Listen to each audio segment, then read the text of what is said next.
Salutare, guys, și astăzi vreau să vă fac un anunț că astăzi la ora 12 seara sau nu știu, 12, 10 sau 9 sau 8, nu știu, 12, hai că la 12 sau 11, la 12 sau 11 o să postez un videoclip în care vorbesc cu My Talking Tom. Adică intru în aplicație și îi spun: hei Tom, ce faci? Și el ar trebui să-mi răspundă. Da, și nu e ideea originală. Am luat această idee de la Motan Show și Tommy Show. Și numele la fel e inspirat de lei. Adică ce e inspirat, că e aproape la fel. Motan Show și Motan Show Ro. Da. Guys, mă scuzați că am copiat, da. Nu știu, sunt un fan mare Motan Show. Știți că acum un an aveam numele Motanaș Ro. Acum am Motan Show Ro. Deoarece sunt un mare fan Motan Show Ro. Motan Show.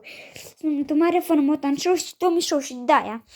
Deci, guys, între orele 10 și 12 să fiți activi pe canalul meu, deoarece voi posta cu My Talking Tom. Și da, cam acesta a fost episodul, guys. Eu o să abia aștept, sunt nerăbdător dacă Tom îmi va răspunde.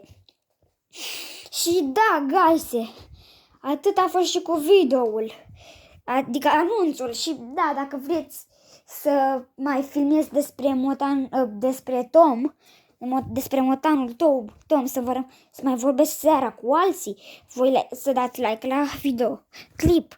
Dacă la acel clip trebuie să strângem 5 like-uri. Dacă strângem la acel clip 5 like-uri, o să postez că vorbesc cu Talking Angela, iar după aceea cu Talking Ginger și așa, cum face și Motan Show. Că vreau să văd, tare sunt curios dacă îmi răspunde. Și guys, dacă vreți să apară clipul, nu trebuie să obțină like-uri. Acest clip o să postez diseară. Și da, a doua zi ori îl postez după ce îl filmez, guys. Scrieți în comentarii când vreți să-l filmez, când vreți să-l postez. Când vreți să-l postez voi. Să scrieți în comentarii, vreți să-l postez seara după ce îl filmez sau să îl filmez seara și îl postez între orele 10, 11 sau mai peste 10 și 11 ziua, dimineața.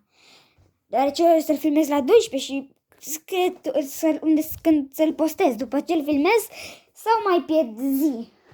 Scrieți în comentarii. Nu am filmat fața sau altceva și am filmat ecran negru, deoarece YouTube blochează comentariile. Și da, guys, acesta a fost episodul. Dacă v-a plăcut, like să dați și să scrieți în comentarii când vreți să postez clipul azi, adică seara asta după ce îl filmez sau a doua zi, adică mâine să-l postez, și scrieți în comentarii.